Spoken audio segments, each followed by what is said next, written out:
Espacio Egipto Sudima. Miradas a la civilización de los faraones.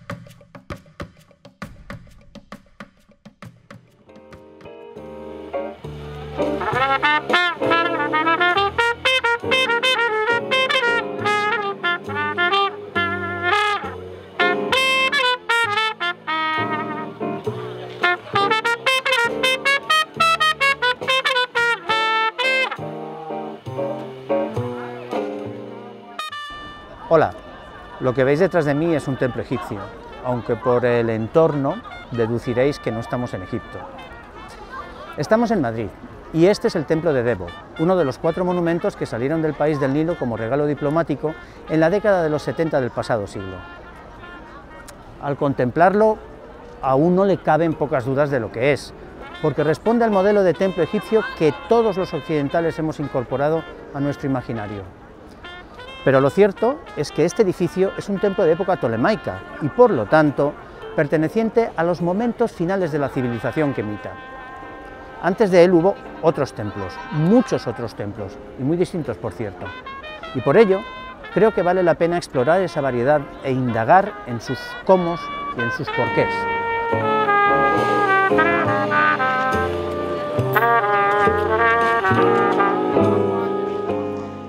Desde una perspectiva tradicional, los templos clásicos quemitas se presentan como una estructura compuesta por 5 partes esenciales.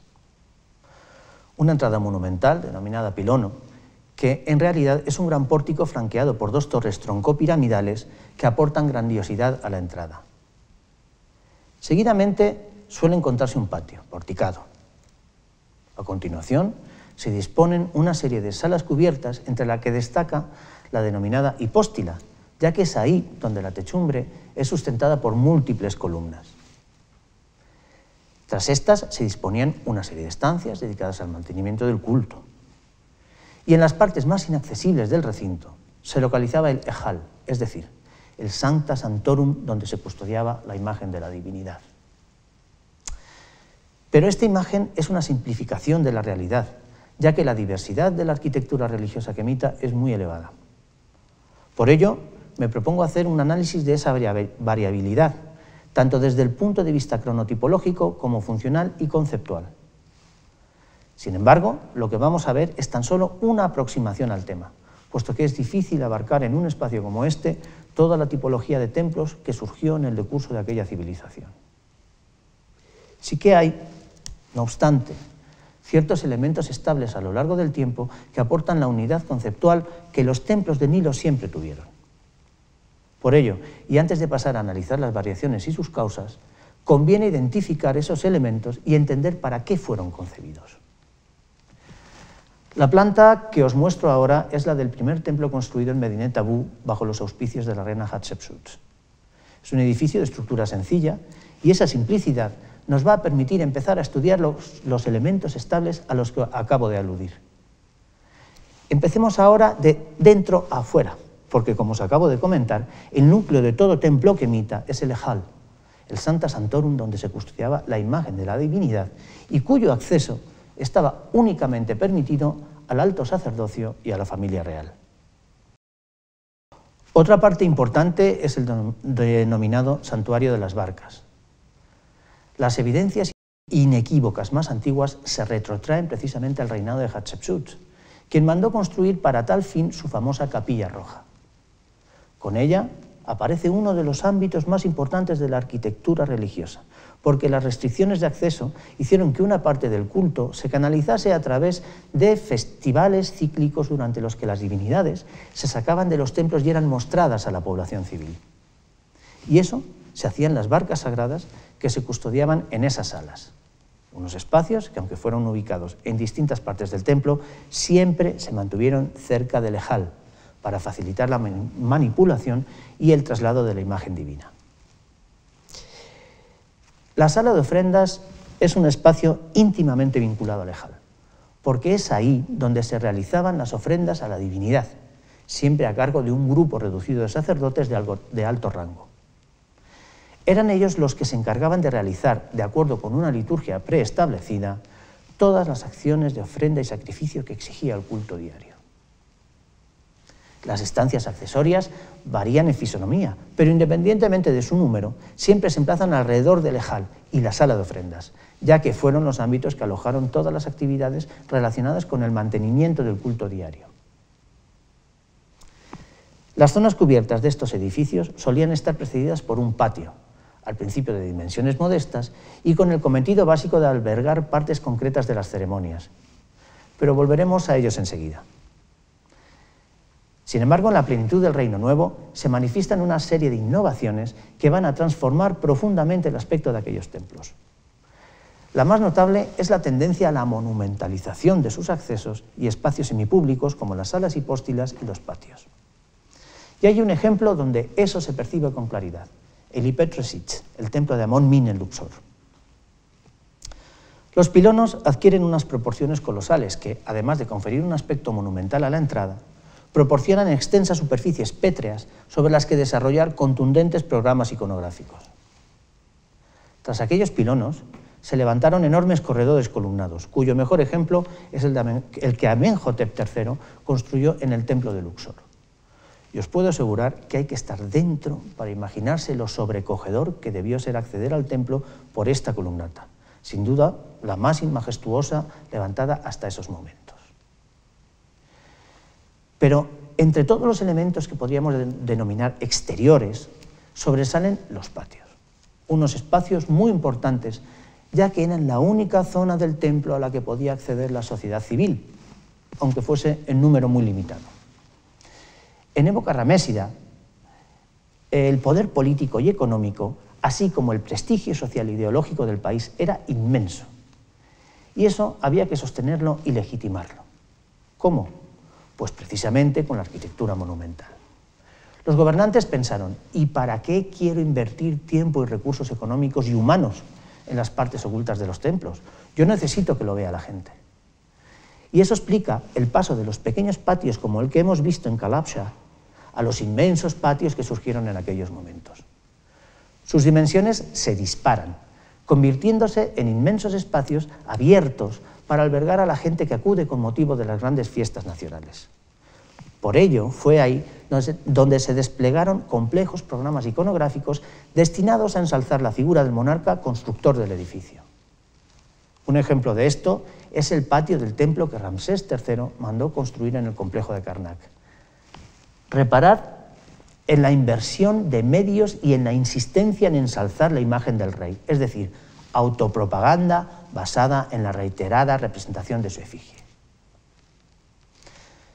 Accediendo ya a los espacios interiores de los templos, el rasgo más relevante de la arquitectura ramésida fue el extraordinario desarrollo de las salas hipóstilas, ya que de ser simples espacios distribuidores o de tránsito en el Reino Medio, pasan a ser ámbitos donde se desarrolla el culto conjunto a las divinidades y al rey, su encarnación terrenal. Y esto es muy importante, porque los gobernantes de Kemet empiezan a apropiarse en beneficio propio del espacio que antes correspondía solo a la divinidad. Evidentemente, desde el reino antiguo, el rey fue una figura divinizada, pero nunca se había plasmado en el plano arquitectónico con tanta contundencia como empieza a hacerse ahora. Y para acabar la disección funcional, vamos a hablar de la fusión de elementos en época tardía, a partir del siglo IV a.C. Os dije que volveríamos a encontrarnos con el ejal. Lo que pasa que ahora será un ejal reinventado. Os muestro aquí la planta del templo de Hathor en Dendera, y la fotografía es del templo de Horus en Edfu, donde la hornacina que alberga la imagen del dios se conserva in situ, como in situ están las bases para depositar las barcas solares de las que os he hablado antes. Recordad que en época de Hatshepsut el santuario de las barcas estaba físicamente disociado del ejal. Ahora lo que van a hacer es juntarlo todo, unir en un mismo espacio los símbolos más sagrados de todo el sistema religioso kemita. La hornacina con la imagen divina en su interior y la barca desde la que se mostraba al pueblo.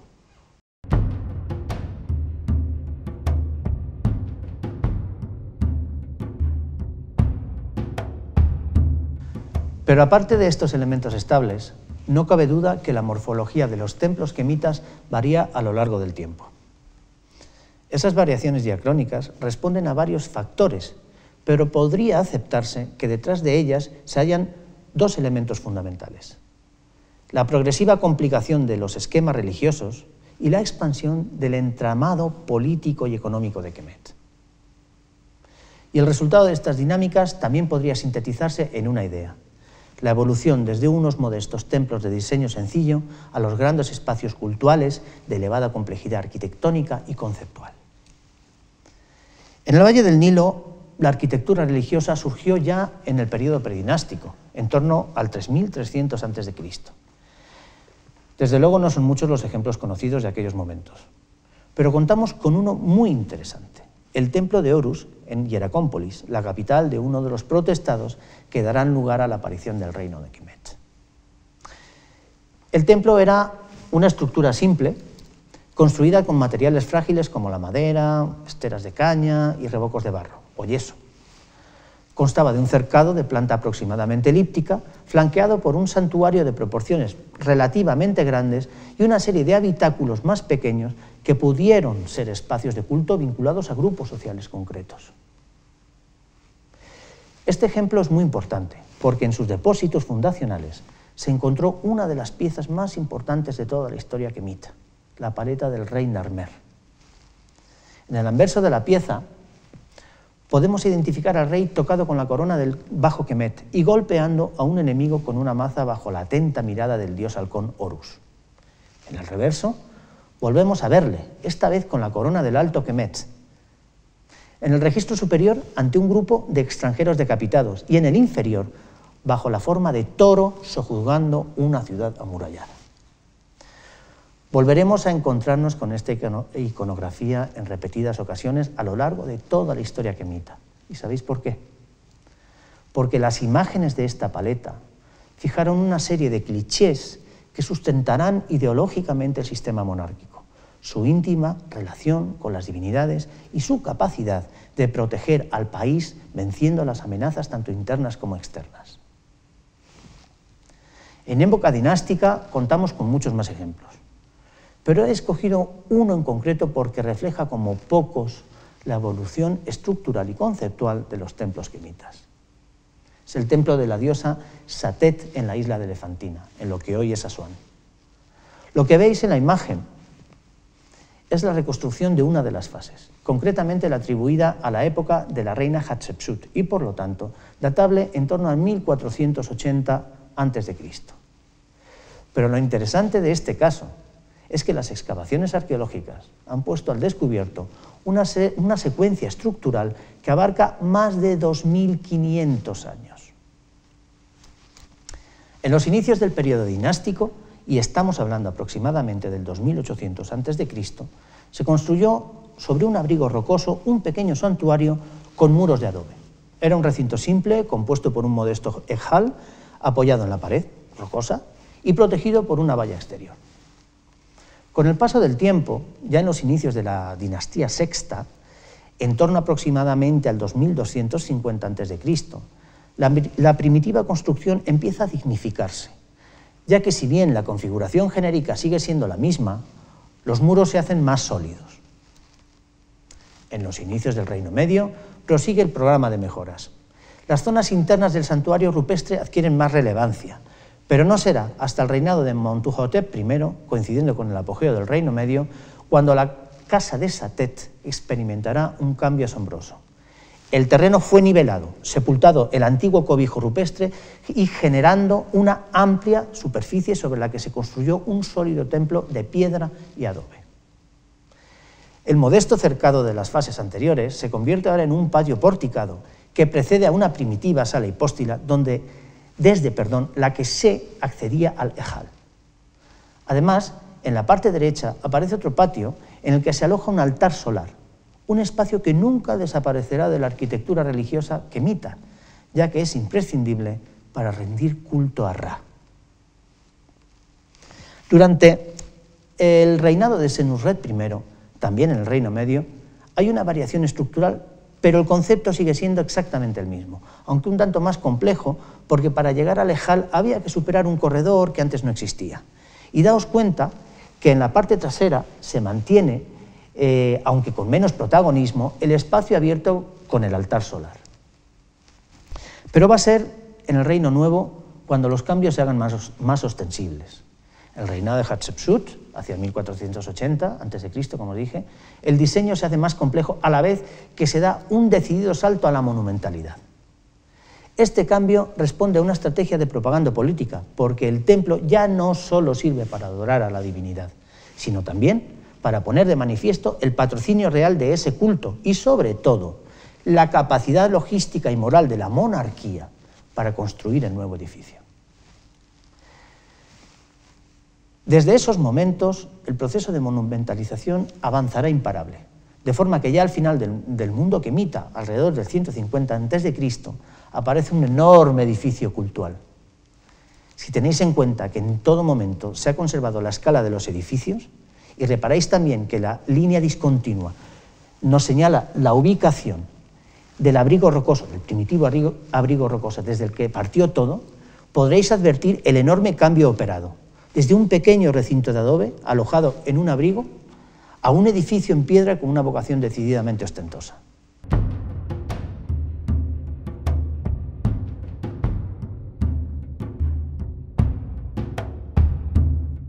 Aunque existen excepciones, lo visto en el templo de Satet podría darnos una imagen aproximada de cómo evolucionaron los templos kemitas a lo largo del tiempo.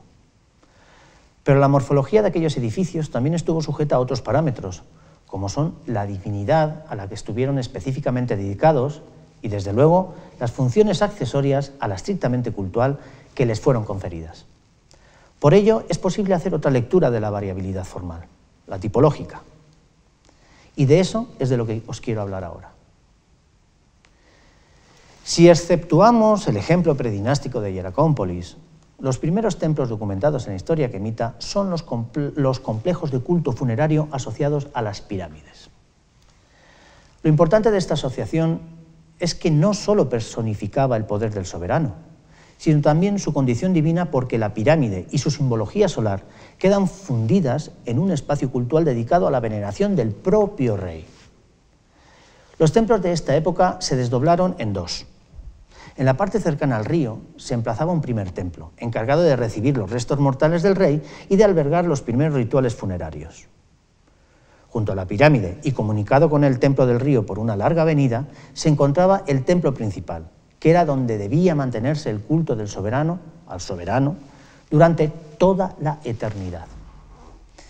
Este esquema se rompe en el Reino Medio, cuando Montuhotep II ordena construir su templo funerario en los acantilados de Ir el-Bahari, en Tebas occidental.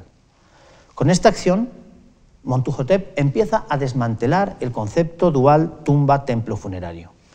Ahora se da prioridad al templo sobre la tumba, conservando un elemento de aspecto piramidal, pero no como receptáculo de la tumba, sino como símbolo de la unión del poder real con Ra. La pirámide deja de ser el referente principal y la sepultura se emplazará por primera vez en un hipogeo excavado en la roca. En el Reino Nuevo se verifica un nuevo cambio que queda perfectamente ejemplificado en el paisaje sacro de Vast, el nombre kemita de la capital religiosa y política del Reino Nuevo, y que los griegos llamaron Tebas. En la orilla occidental del Nilo quedó instalada la inmensa necrópolis de la ciudad, que cobijó los cuerpos no solo de la realeza, sino de todo el resto de la élite social. Los monarcas construyeron allí sus templos funerarios, pero con una particularidad. Si en los reinos antiguo y medio la sepultura real estaba físicamente asociada a sus templos funerarios, en el Reino Nuevo no. Ahora está deliberadamente separada. A partir de esos momentos, los reyes serán enterrados directamente en hipogeos excavados en los acantilados rocosos de las inmediaciones de la ciudad, unas sepulturas que no tienen ninguna manifestación física exterior porque la monumentalidad recae en su templo, que es emplazado a veces a varios kilómetros de distancia. En los nuevos templos funerarios se rendía culto al rey, pero de forma más despersonalizada, ya que el espacio sacro fue compartido por éste y una divinidad, normalmente Amón. De esta forma, la figura del rey queda magnificada al compartir el mismo espacio de culto que la divinidad, en unos templos mucho más ostentosos de lo que habían sido nunca. Este cambio tiene dos explicaciones. La primera es que las pirámides, por mucho que sus diseñadores hiciesen por evitarlo, ya habían sido saqueadas en el Reino Nuevo. Ante este hecho, se optó por excavar hipogeos en los valles fáciles de vigilar y difíciles de saquear. Surgieron así las dos grandes necrópolis reales del Reino Nuevo, el Valle de los Reyes y el Valle de las Reinas. Esta sería la explicación práctica, pero luego hay una explicación ideológica que no es otra que la aludida asociación de la imagen del rey con la del dios nacional Amón. Por ello, y desde el momento que estos templos quedaron inscritos en los circuitos de las grandes fiestas nacionales, la presencia de la monarquía era mucho más palpable para toda la población. Todo esto se traduce en marcadas diferencias con las tipologías arquitectónicas precedentes, porque a partir de ahora el templo ya no va a ser solo un centro de culto vinculado a un monarca determinado, sino algo mucho más complejo que, a través de su proyección ideológica, política y económica, se convierte en uno de los pilares básicos del Estado quemita. Y un ejemplo paradigmático de lo que sería un templo del Reino Nuevo es este que veis aquí, el templo funerario de Seti I en Tebas Occidental. Como podéis observar, el aspecto es decididamente monumental, y si atendéis a la funcionalidad de sus distintas partes, obtendréis un anticipo de lo que vamos a ver a continuación, la versatilidad conceptual y el gran alcance socioeconómico de estos centros de culto. La inversión en recursos técnicos, económicos y humanos que requirió la construcción de estos templos fue inmensa. Los operarios implicados eran altamente especializados y todo lo que se hacía en esos edificios era de la máxima calidad, entre otras cosas porque había que demostrar poder y también veneración a la divinidad y al soberano y a toda la constelación de ideas y conceptos que les rodeaban. Otro tipo bien definido fueron los templos solares, aunque sea casi exclusivo del Reino Antiguo, y os diría más, de las dinastías quinta y sexta. Lo que veis en la imagen es la reconstrucción del templo solar de Abu Ghurab, construido en la sexta dinastía. Observad que se reproduce el concepto de templo funerario de la época, ya que hay un primer edificio en el río, del que parte una avenida procesional que da acceso al cuerpo principal.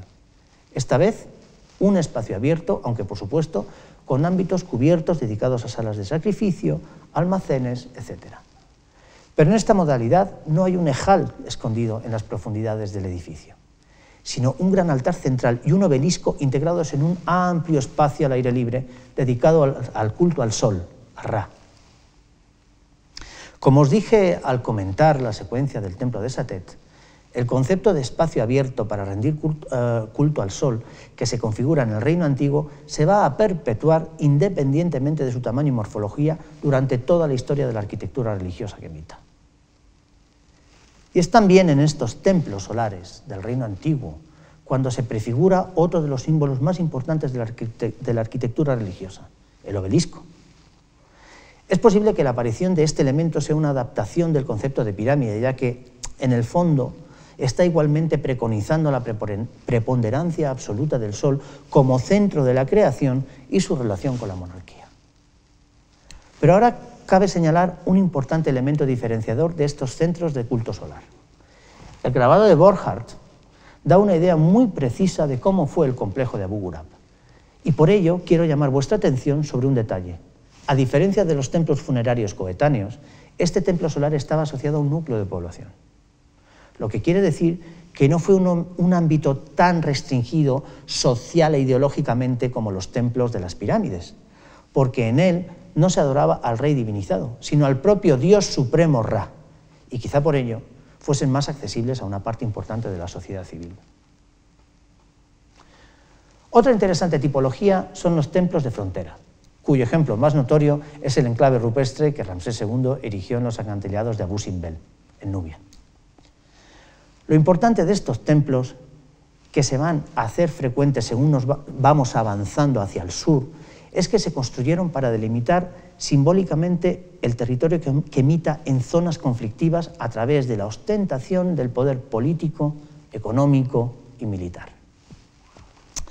Para que lo entendáis mejor, podemos acudir a un caso registrado en nuestra península. Veréis, durante el proceso de Reconquista, cuando el territorio cristiano iba avanzando hacia el sur y adentrándose en Al-Ándalus, ¿sabéis quién iba justo detrás del guerrero y su espada? los monjes agustinos, fundando monasterios para tomar posesión simbólica de esos territorios y sentar un precedente poblacional que sirviese de base para la posterior repoblación. Pues eso es lo mismo, porque Nubia era fundamental para Kemet desde el momento que albergaba los yacimientos de oro que abastecían las arcas estatales. Uno de los pilares básicos no solo de la política redistributiva interna, sino de las relaciones internacionales del país, ya que Kemet era uno de los principales proveedores de oro de Babilonia, de Hatti y de otros tantos estados de la antigüedad. Daos cuenta de la escala de las fachadas exteriores y de la calidad del interior. Y esto tiene, por supuesto, diversas lecturas, pero ahora nos interesa una, la programática.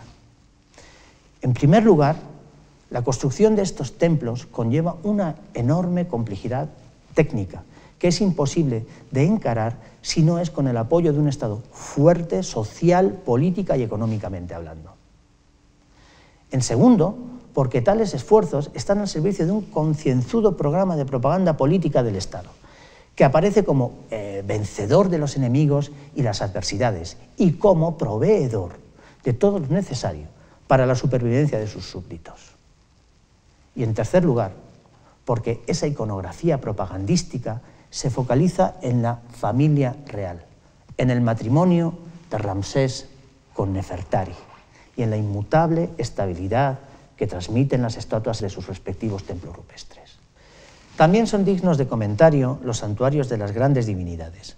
Divinidades que, aunque en origen pudieran haber tenido un carácter local, acabaron convirtiéndose en entidades de culto generalizado en todo el país. Amón era el dios de Tebas, Ptah era el de Menfis, Horus el de Negen, etc. Pero conforme se va elaborando todo el cuerpo dogmático de la religión kemita, los ámbitos de culto a estos y otros dioses se van ampliando hasta convertirse en poderosas divinidades nacionales. Es el caso de Osiris, un dios originario de Ábidos, pero que junto a su esposa Isis y su hijo Horus, pronto fue incorporado por la teología heliopolitana al grupo de dioses primordiales, creadores de todo el universo y los seres que lo habitan. Por ello, en la 19ª dinastía, Seti I construyó un grandioso templo a este dios en Ábidos, posiblemente el mejor templo de todos los construidos en Kemet, no solo por su tamaño y complejidad, sino también por su riqueza conceptual reflejada tanto en la planta del edificio como en el extraordinario programa iconográfico desplegado en sus muros. Observad el estado de conservación de la estructura, intacta casi hasta el nivel de cubierta. Y observad también la calidad de los relieves polícromos que se han preservado en su interior. La imagen corresponde a la capilla del propio Seti, y gracias a esta y a otras dependencias, volvemos a encontrar un rotundo ejemplo de cómo estos templos, aparte de ser centros de culto a divinidades concretas, eran escenarios donde desarrollar programas de propaganda personal y política. En este caso, se nos están relatando los éxitos políticos y militares de Seti y sus predecesores. Ahora, la arquitectura está justificando la legitimidad de los monarcas para ocupar el trono, transformando lo que en principio son edificios religiosos en grandes santuarios dinásticos de ámbito nacional. Estos centros se distinguen del resto por varios aspectos. Primero, por su enorme tamaño, generalmente muy superior al del resto de los edificios religiosos. Segundo, porque suelen aglutinar más de un espacio de culto. Tercero, porque están vinculados con una divinidad de carácter nacional, es decir, venerada en todo el país y generalmente de orígenes muy antiguos. Y quizá lo más importante, porque tienen un marcado carácter civil. No son templos cerrados a disposición exclusiva del monarca y el alto sacerdocio, sino que son complejos cultuales planificados para la participación de una parte importante de la población. Junto a Ábidos, los más importantes son el de Karnak y Luxor, separados más de 3 kilómetros, pero interconectados tanto física como conceptualmente. Karnak es un centro de culto de dimensiones colosales. De hecho, es el entorno cultural más extenso de todo el mundo. Pero estas dimensiones y complejidad no son el resultado de una única iniciativa constructiva, sino de la participación de muchos soberanos que intentan dejar su impronta personal en el monumento.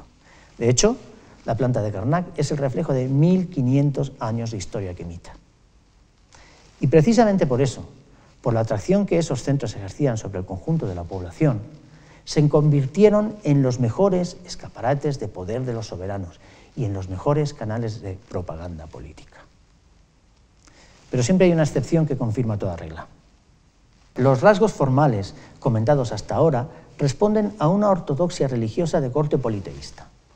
Pero hay un episodio en la historia quemita que va a dar la vuelta a todo esto. Me refiero a la revolución religiosa llevada a cabo por Amenhotep IV, Agnatón, que sustituyó aquel sistema politeísta por el culto a una sola divinidad, el dios solar Atón. Y esta reorientación ideológica se va a percibir de forma inmediata en la arquitectura religiosa de aquellos momentos. Ajenatón funda una nueva capital en el Nilo Medio, Ajetatón, el horizonte de Atón, y en ella levantó el principal templo dedicado a esa divinidad, el Genpa Aten, el descubrimiento de Atón. Un enorme recinto de adobe de 240.000 metros cuadrados de superficie, en cuyo interior quedaron englobadas diversas construcciones de distinta morfología y funcionalidad. La más importante fue el gran templo de Atón, un edificio notablemente distinto a todos los que se habían construido con anterioridad. Primero, porque es una sucesión de patios a cielo abierto en los que se instalan algunas zonas cubiertas que recuerdan a las salas y póstilas de los templos tradicionales, aunque con mucha menor importancia. Además, aparece un número inusitado de altares de ofrendas al dios Sol, más de 1.700, que hablan de nuevas fórmulas de sacrificio y de la importancia de los rituales perpetrados al aire libre y, por lo tanto, a la vista de todos. Y por último, porque la propia estructura del edificio revela un cambio conceptual de primer orden. Tanto los templos convencionales como los amárnicos estaban diseñados para estimular la emotividad a través de la linealidad. Pero mientras que en los templos tradicionales esa linealidad se plasmaba en un eje que discurría desde un mundo exterior iluminado a un mundo secreto custodiado en la penumbra del Ejal, en los templos de Atón el eje era desde la oscuridad exterior a la gloriosa luz del interior del templo, centralizada en el gran altar solar al aire libre. Este efecto quedó físicamente acentuado por la instalación de pórticos columnados, de forma que el ingreso al templo era un viaje desde zonas en sombra a espacios cada vez más abiertos e iluminados por la luz del sol. Pero esto duró poco, tan solo el periodo de Ejnatón. Tras él, Amón, o mejor dicho, sus sacerdotes, recuperarían su preeminencia e hicieron que las aguas volviesen a su tradicional inmovilismo.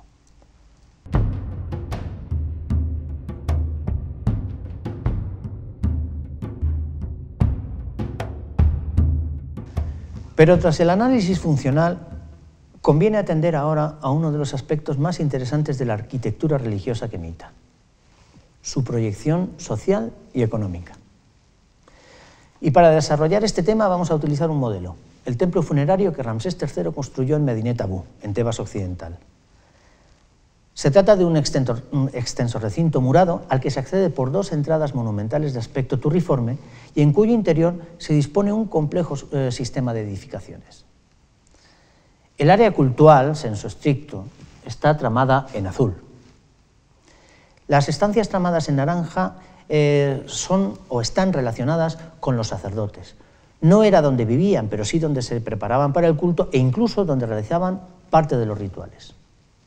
En granate se representa otra parte muy importante, el palacio. Pero no penséis que con ello estamos aludiendo a la residencia del rey, sino a un espacio de representación muy importante, porque era la sala donde el monarca recibía a los embajadores, donde se celebraban parte de los festivales a él dedicados, como los jubileos, etc., y era donde adquiría su aspecto divino para mostrarse a una parte pequeña de la población a través de recursos escenográficos como la ventana de la aparición, abierta al primer patio del templo y desde la que se mostraba a la población muy esporádicamente. La zona en verde muestra un trazado completamente distinto porque ha dejado de tener un carácter religioso. Es una zona de carácter funcional ocupada por talleres de productos artesanales de alta calidad y que eran empleados en toda iniciativa real y aristocrática. Por último, en color sepia, aparece otra batería de edificios de planta muy regular que no son otra cosa que almacenes de cereal y otros productos agrícolas.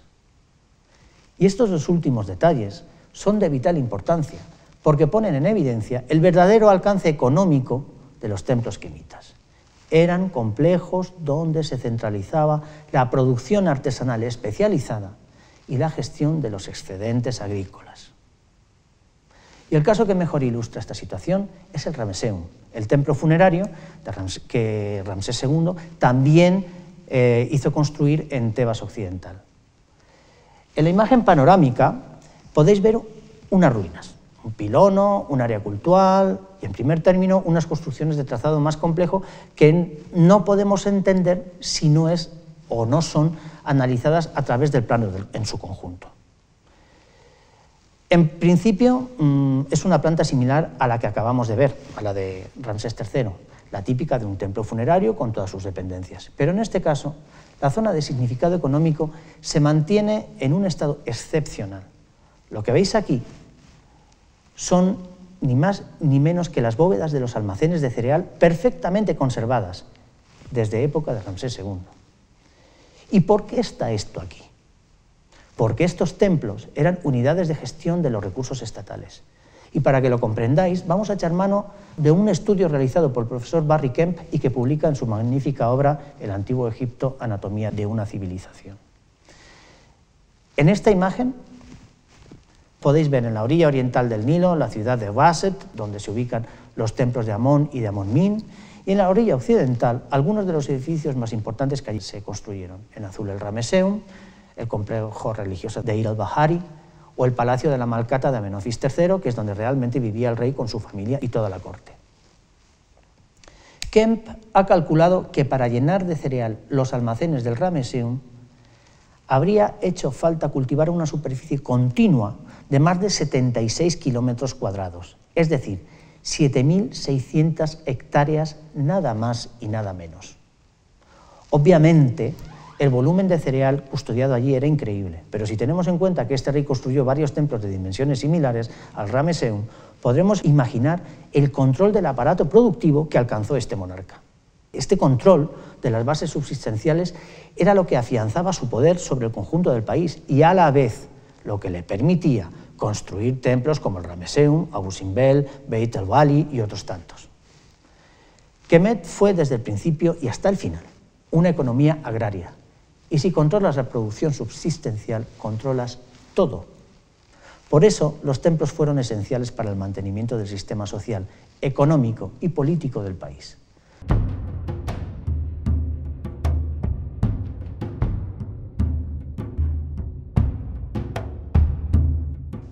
Pero además de todas las lecturas de que hasta ahora han sido objeto, los templos kemitas poseen una extraordinaria carga simbólica. No me quiero extender ahora en este aspecto porque es tan interesante que requiere un espacio monográfico y os aseguro que lo vais a tener. Pero como anticipo de lo que en su día veremos, vamos a trasladarnos a uno de los templos más famosos de Egipto, el templo funerario que la reina Hatshepsut mandó construir en los acantilados de Deir el-Bahari, el Djeser Djeseru, el sagrado entre los sagrados. De este enclave pueden hacerse muchos comentarios, pero lo que nos interesa ahora es remarcar que su diseño, distinto al resto de los templos de su época, está inspirado en el templo que Montuhotep II construyó allí mismo casi 800 años antes. Esto indica que la decisión de Hatshepsut de construir allí no fue caprichosa. Lo decidió así porque la presencia del templo de Montuhotep aportaba al lugar un marcado sentido místico. El prestigio de Montuhotep era inmenso y sin duda es una de las razones de la construcción del Djeser Djeseru. Y seguramente también la que incitó al sucesor de Hatshepsut, su hijastro y marido Tutmosis III, a construir en ese mismo lugar un nuevo templo. Y esta recurrencia generó un lugar muy especial para los kemitas, porque se convirtió en símbolo de la unidad política y espiritual del país y, por lo tanto, en la referencia para todas las dinastías reales venideras. El templo de Hatshepsut también es importante por el alcance propagandístico de su programa iconográfico. La imagen de la reina, caracterizada como hombre, de rey, es abrumadora. Y eso es repetir, soy una mujer, pero soy rey, como los hombres, con el mismo poder y prerrogativas. Pero no solo eso, también proclama, mi padre fue Amenhotep I, el que hablaba directamente con el dios Ra-Horajti, y por ello fui amamantada por la diosa Hathor. Es decir, estos templos no solo son inmejorables medios transmisores de propaganda política, sino que además son espacios donde se plantean y desarrollan ideas trascendentales para la cultura quemita. Ideas como, por ejemplo, la de que la monarquía tenía un carácter divino. Esto se percibe con nitidez en casi todos los templos quemitas desde el Reino Nuevo hasta época ptolomaica. Pero, como os acabo de decir, será en otro capítulo del Espacio de Egiptos, Udima, cuando abordemos este tema con detenimiento. Por el momento me conformo con proponeros una reflexión. Veréis, tras visitar personalmente el Valle del Nilo en el siglo V a.C., el historiador griego Heródoto afirmó que los quemitas eran el pueblo más religioso del mundo. Hoy en día, eso podría parecernos una exageración, pero cerrad los ojos e imaginad un mundo sin radio y sin televisión, sin teléfonos y sin ninguno de los recursos que hoy en día facilitan la vida. Un mundo en el que las únicas maneras de captar presuntas realidades fuese escuchar a quien tenías cerca y contemplar lo que te rodeaba. Seguid imaginando que vuestros ojos están cerrados y que solo dependéis de vuestros sentidos. Hay un fuerte olor a incienso y el sonido de los címbalos y de los sístoros se mezcla con el de las letanías de los sacerdotes. E imaginad ahora que empezáis a abrir los ojos, lentamente, y que al recuperar la visión del entorno os encontráis aquí, en la sala hipóstila del templo de Hathor en Dendera. Estoy seguro que la diosa Hathor os hablaría.